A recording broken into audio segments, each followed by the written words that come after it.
ये कौन है? प्लम्बर है। ये क्या कर रहा है यहाँ पे? पाइप ठीक कर रहा है और क्या कर रहा है?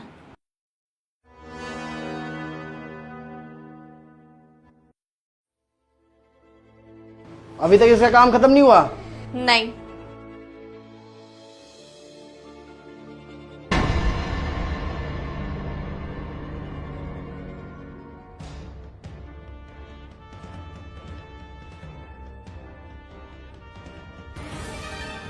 तू दरवाजा खोल रहा है? तेरा काम अभी तक खत्म नहीं हुआ?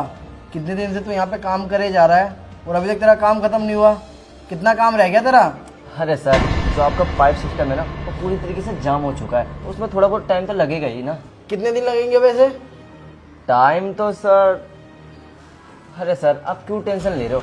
टाइम चाहे जितना भी लगे, मैं आपके पाइप सिस्टम को ना बिल्कुल स्मूथ करके ही जाऊँगा। तुम अंदर क्या कर रही थी जसमीत? कपड़े चेंज कर रही थी। तुम्हें शर्म नहीं आ रही जसमीत? बाहर प्लम्बर काम कर रहा है और तुम अंदर कपड़े चेंज कर रही हो। तो क्या हो गया, वो बाहर अपना काम कर रहा था और वैसे भी दरवाजा तो अंदर से बंद था ना।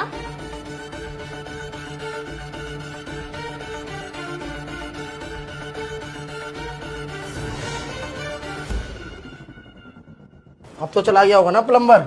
हाँ। जसमीत, तुमने तो कहा था कि प्लम्बर चला गया, पर ये हमारे रूम में से निकल रहा है। तुम मुझे एक बात बताओ जसमीत, तुम मेरे पीठ पीछे मुझे धोखा तो नहीं दे रही? कहीं तुम दोनों का चक्कर तो नहीं चल रहा? ये तुम्हारा आशिक तो नहीं है? मुझे बताओ। ये मेरा आशिक है। और तुम्हें इतनी प्रॉब्लम क्यों हो रही है? और अगर तुम्हें ज्यादा ही प्रॉब्लम हो रही है तो एक काम करो ना, तुम यहाँ से चले जाओ। जाओ, खड़े क्यों? और वैसे भी ये ना तुमसे बहुत ज्यादा अच्छा है। जब जसमीत ये आशिक तुम्हारा इतना ही अच्छा है तो तुम एक काम करो ना यार, तुम इसी के साथ घर बसा लो। अच्छा ठीक है, फिर रह लूंगी इसके साथ, बसा लूंगी अपना घर। और तुम्हें याद है ना कि तुमने उस दिन मुझसे क्या कहा था? जसमीत, मैंने तुम्हारा को कितनी बार बोल दिया यार, मेरे पास टाइम नहीं है यार, नहीं है टाइम यार, मेरे पास नहीं है टाइम। मुझे नहीं पता, तुम कैसे भी टाइम लाके दो मुझे। मैंने तुम्हारे को एक बार बोल दिया ना जसमीत, खैर मेरे को टाइम नहीं मिलता, मेरे को काम करने भी जाना होता है, तुम्हारे घर के खर्चे भी रहते हैं इतने, उस वजह से मेरे को अपने काम पे ज़्यादा फोकस करना पड़ता है। मैंने तुम्हारे को एक बार बोल दिया ना यार कि मेरे को अभी काम पे फोकस करने दो, मेरे पास तुम्हारे लिए अभी टाइम नहीं है। समझ में आई तुम्हारी बात?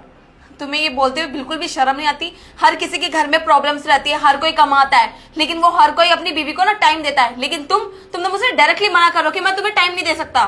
तो तुम एक काम करो यार जसमीत, तुम ना दूसरा पति बना लो, दूसरी शादी कर लो। मेरे को यार तुम्हारे से मतलब नहीं है यार, मैंने जब तुम्हारे को एक बार बोल दिया यार, मेरे पास नहीं है टाइम, नहीं है, नहीं है, समझी तुम? क्या हुआ तुम्हें? तुमने तो कहा था मुझे कि ढूंढ लो अपने लिए दूसरा पति, तो ढूंढ लिया मैंने अपने लिए दूसरा पति। तुम्हें इतना बुरा क्यों लग रहा है? तो तुम्हारा ये तरीका ठीक है? तुम प्लम्बर को घर में बुला रही हो और उसके साथ सेटिंगबाजी कर रही हो। तुमसे तो मैं कहती थी ना कि तुम मुझे दे दो टाइम, लेकिन तुम्हारे पास तो मेरे लिए 1 मिनट नहीं था। तुम 2 पैसा ज्यादा कमाने के चक्कर में तुम ये भूल गए कि घर के अंदर टाइम देना कितना ज्यादा जरूरी होता है। और तुम्हारी वजह से ना हम दोनों का रिलेशनशिप बहुत खराब हो रहा था, लेकिन तुम्हें तो टाइम देने की पड़ी नहीं थी, इसलिए मैंने ढूंढ लिया अपने लिए दूसरा आशिक। और वैसे भी अगर तुम 2 पैसे कम कमा लेते तो इस रोज रोज के कलेश से तो बचते ना तुम। और वैसे भी पत्नी को चाहिए क्या होता है? पति का टाइम, जो कि तुम मुझे टाइम देते ही नहीं हो। और तुम्हें मैं एक बात बता दूं, ये ना कोई मेरा आशिक वगैरह नहीं है, ये ना जो हमारे घर में काम करते हैं ना उसका भाई है। समझ गए तुम? ठीक है बहन, मैं चलता हूँ। थैंक यू भैया। ये हमारे घर में जो नौकरानी है ना उसका भाई है, उसको रोज डेली छोड़ने आता है और लेने भी आता है। और तुम्हें मैं एक बात बता दूं, जिस दिन हमारी लड़ाई हुई थी ना, ये उस दिन भी आया था उसको लेने के लिए। और जब मैंने इसको देखा तो ये सारी बातें मैंने उसको बताई, और फिर हम दोनों ने मिलकर ये प्लान बनाया कि ताकि तुम्हें जेलस फील करा सकूं। और मैं यही जानना चाहती थी तुमसे कि तुम मेरे से कितना प्यार करते हो। और देखो तुम्हें बुरा लग रहा है, तुम्हें जेलसी भी फील हो रही है, तो इसका मतलब मैं समझ गई कि तुम मेरे से कितना प्यार करते हो। और वैसे भी मैं तुम्हें बता दूं कि मैंने अभी तक तुम्हारे साथ सिर्फ मजाक किया है, और अगर तुमने मुझे टाइम देना चालू नहीं किया ना तो मैं सीरियसली अपने लिए दूसरा पति ढूंढ लूंगी। समझ गए तुम?